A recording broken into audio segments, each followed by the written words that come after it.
Hi friends, இந்த வீடியோவில் நம்ம ஒரு முக்கியமான தகவல் பற்றி பார்க்க போகிறோம். அதாவது இந்த ரிசர்வ் பேங்க் ஆஃப் இந்தியா இருக்காங்க பார்த்தீங்களா, ஆர்பிஐ. ஸோ ஆர்பிஐ தரப்புல இருந்து இந்த கோல்டு லோன் வாங்குறதுல ஒரு புதிய அப்டேட் வந்து கொண்டு வந்திருக்காங்க. ஒரு புதிய அறிவிப்பு பொதுமக்களாகிய நமக்கு வந்து ஒரு சிக்கல் அப்படின்னு சொல்லலாம். ஸோ கட்டாயமாக கோல்டு லோன் வாங்கினவங்க அண்ட் அதே மாதிரி கோல்டு லோன் இதுக்கப்புறம் வாங்க போகிறேன் அப்படின்னு நினைக்கிறவங்க இந்த பதிவை பாருங்கள். அது முடிஞ்ச அளவுக்கு நிறைய பேருக்கு இதை ஷேர் பண்ணி விடுங்க. சரி வாங்க, அது என்ன அப்டேட் அப்படிங்கிறத ஷார்ட்டாக பார்த்துடலாம். அதாவது வங்கிகளில் நகை அடகு வைக்க புதிய கட்டுப்பாடு வந்து ஆர்பிஐ கொண்டு வந்திருக்காங்க, நியூ ரூல்ஸு. ஸோ இந்த 2025 தான் வந்து கொண்டு வந்திருக்காங்க. ஜஸ்ட் ஓவராலாக பார்க்கும்போது இந்த கோல்டு லோன் அப்படிங்கிறத நம்ம எதுக்காக வாங்குகிறோம்? பணப்புழக்கத்தை நிர்வகிக்கவும், அவசர செலவினங்களின் போது அடுத்தவர்களிடம் கையேந்தாமல் இருக்கவும் இந்த நகை கடன் அப்படிங்கிறது வந்து நம்மளுக்கு ரொம்பவே யூஸ் ஆகுது. ஸோ இந்த கோல்டு லோன் நம்ம கோல்டு வாங்குறதே வந்து மேக்ஸிமம் வாங்கினா நம்ம அடகு வச்சுக்கலாம் அப்படிங்கிற ஒரு காரணத்துக்காக தான் நிறைய பேர் வந்து இந்த கோல்டு லோனை வாங்குகிறோம். இந்த தனியார் நிறுவனங்களில் நகைகளை அடகு வைத்தா நம்ம வந்து அதிகமாக வட்டி செலுத்துகிற மாதிரி இருக்குது. ஸோ இதனால் வந்து நிறைய பேர் வந்து பார்த்திங்கன்னா பேங்க்லாம் கொண்டு போய் நகை கடன் வந்து வைக்கிறாங்க, நகை அடகு வச்சு பணம் வாங்குறாங்க. ஸோ அந்த வகையில் ஆண்டிற்கு ஒரு முறை வட்டி கட்டி திருப்பிக் கொள்ளலாம் என்ற விதிகள் உள்ளதால் பலரும் வங்கிகளில் நகை கடன் பெற விரும்புகின்றனர். இருப்பினும் இந்திய ரிசர்வ் வங்கி ஆர்பிஐ விதித்துள்ள புதிய கட்டுப்பாடுகளால் வங்கியில் நகைக்கடன் வாங்குபவர்களில் பலர் இப்போது ஆபத்தான சூழ்நிலையில் உள்ளனர். நகை கடன் பெற்றவர்கள் மறு அடகு வைப்பதில் கடுமையான வழிகாட்டுதல்களை அமல்படுத்தும் ரிசர்வ் வங்கியின் புதிய முடிவு பொதுமக்களிடையே விமர்சனத்தையும் கவலையையும் எழுப்பியுள்ளது அப்படின்னு சொல்லியிருக்காங்க. ஸோ இது வந்து நான் உட்காந்து டைப் பண்ண கிடையாதுங்க. இது நிறையா பத்திரிகை செய்தியில் நேற்று தினம் வெளியிட்டிருக்கிறாங்க. இந்துவாக இருக்கட்டும், அதே மாதிரி டெய்லி தந்தியாக இருக்கட்டும், தினமலராக இருக்கட்டும், எல்லா பத்திரிகையிலையும் இந்த செய்தி வந்து பரவலாக இப்போ வந்துட்டுருக்குது. ஆர்பிஐ தரப்புலேருந்து இந்த புதிய கட்டுப்பாடு கொண்டு வந்திருக்கிறாங்க.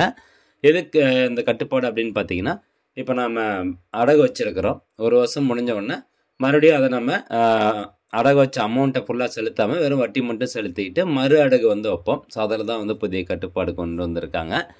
அது என்ன அப்படின்னு பார்த்தீங்கன்னா, ரிசர்வ் வங்கியின் புதிய விதிமுறை. ரிசர்வ் வங்கியின் புதிய விதிமுறையின்படி வங்கியில் அடகு வைத்துள்ள நகைகளை முழுவதும் பணம் செலுத்தி திருப்பி மறுநாள் தான் மீண்டும் அடகு வைக்க முடியும் என்று தெரிவித்துள்ளது.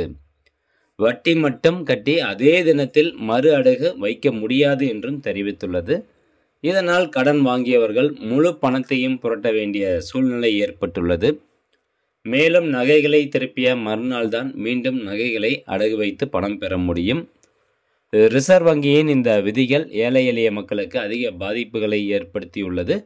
பலருக்கு வட்டி செலுத்துவதன் மூலம் நகைகளை மீண்டும் அடகு வைக்கும் வாய்ப்பு அதிக பயனுள்ளதாக இருந்தது அப்படின்னு சொல்லியிருக்கிறாங்க. அப்போ ஏற்கனவே எப்படி இருந்துச்சு, இப்போ என்ன ரூல்ஸ் மாறி இருக்குது அப்படிங்கிறது உங்களுக்கு புரிஞ்சிருக்கும். அதாவது பழைய ரூல்ஸ் வந்து எப்படி இருந்ததுன்னா, ஸோ என்கிட்ட இருக்கக்கூடிய அந்த தங்க நகையை கொண்டு போய் பேங்க்கில் அடமானம் வச்சு அதன் மூலமாக இப்போ உதாரணத்துக்கு நான் 2 லட்ச ரூபா வந்து கடன் தொகை பெறுறேன் அப்படின்னா, அந்த 2 லட்ச ரூபா கடனுக்கு ஒரு வருஷம் வந்து நம்ம வட்டி கட்டணும். அப்படி நான் ஃபஸ்ட்டு மாதத்துலேருந்து கரெக்டாக வந்து வட்டி கட்டிகிட்டே வரேன். 12வது மாதம் வந்துருச்சு. 12வது மாதம் நானும் போய் வட்டி கட்டிட்டு என்கிட்ட ஒட்டுக்கா வந்து 2 லட்ச ரூபா பணம் இல்லாதனால மறுபடியும் இன்னொரு வருஷம் அந்த கோல்டு லோனை நான் ரிவைஸ் பண்ணுறேன். அப்படின்னா அப்போ நம்ம 12வது மாதம் கட்டும்போது வட்டி மட்டும் கட்டிட்டு மறுபடியும் வந்து மறு அடகு வச்சுக்கலாம். மறு அடகு வச்சுட்டு மறுபடியும் பார்த்தீங்கன்னா ஃபஸ்ட்லேருந்து நம்ம வட்டி மட்டுமே கட்டிட்டு வரலாம். ஆனால் இப்போ ஆர்பிஐ தரப்புலேருந்து என்ன சொல்கிறாங்கன்னா, நீ 12வது மாதம் கொண்டாந்து வட்டி கட்டும்போது அசலும் சேர்த்து கட்டிடணும். அந்த 2 லட்ச ரூபா தொகையும் நீ கட்டிடணும். கட்டிட்டு அதுக்கப்புறம் அந்த கோல்டு லோன் ஃபுல்லாக கேன்சல் பண்ணிவிட்டு மறுபடியும் மறு அடகு வைக்கணும் அப்படின்னா அடுத்த நாள் தான் அந்த நகையை கொண்டாந்து நீங்கள் மறு அடகு வைக்க முடியும் அப்படிங்கிற மாதிரி ஒரு ரூல்ஸ் கொண்டு வந்துருக்குறாங்க. இதனால் பல பேருக்கு என்ன சிக்கல் வரும் அப்படின்னு கேட்டிங்கன்னா, இப்போது 12வது மாதம் போயிட்டு நான் 2 லட்ச ரூபா என்னால் கட்ட முடியல அப்படிங்கும்போது என்ன ஆகும், அது வந்து மறு அடகு வைக்க முடியாது. அப்போ நான் கடைசி அந்த ரீபேமெண்ட் பண்ணும்போது பார்த்தீங்கன்னா 12வது தவணை தொகை செலுத்தும்போது ஃபுல்லாக தான் வந்து செலுத்தி ஆகணும். ஃபுல்லாக செலுத்திட்டு அந்த அடகு வச்ச நகையை மூட்டுட்டு அதுக்கப்புறம் 2வது நாள் அடுத்த நாள் தான் கொண்டு போய் மறு அடகு வைக்க முடியும். ஸோ இந்த விதிமுறை வந்து பார்த்திங்கன்னா பல பேருக்கு வந்து சிக்கல் வழிவகுக்கும். ஏன்னா ஒட்டுக்கா வந்து பணம் பெரட்ட முடியாது. ஸோ அப்படி நம்ம அந்த அடகு வச்ச நகை எடுக்கணும் அப்படின்னா ஒரு தனியார் இடத்துல போய் தான், தனியார் நிதி நிறுவனத்தில் போயிட்டு தான் மேக்ஸிமம் வந்து கடன் வாங்குற மாதிரி இருக்கும். அதுக்கு அவங்க அதிகமாக வட்டி வந்து போடுவாங்க. ஸோ இந்த மாதிரி ஒரு சிக்கல் இருக்குது. ஆர்பிஐ தரப்பு இது நிறைய பேருக்கு வந்து அப்போஸ் பண்ணிகிட்டு இருக்காங்க. இந்த ரூல்ஸ் வந்து ரிவைஸ் எடுப்பாங்களா அப்படிங்கிறது தெரியல. பட் இதுதான் வந்து புதிய விதிமுறை அப்படின்னு சொல்லியிருக்கிறாங்க. ஸோ கண்டிப்பாக இந்த இன்ஃபர்மேஷன் நீங்கள் நிறைய பேருக்கு வந்து ஷேர் பண்ணிவிடுங்க. உங்களுடைய கருத்து என்ன அப்படிங்கிறத கமெண்ட் செக்ஷனில் பதிவிடுங்க. மீண்டும் அடுத்த ஒரு நல்ல பதிவில் சந்திக்கலாம். நன்றி, வணக்கம்.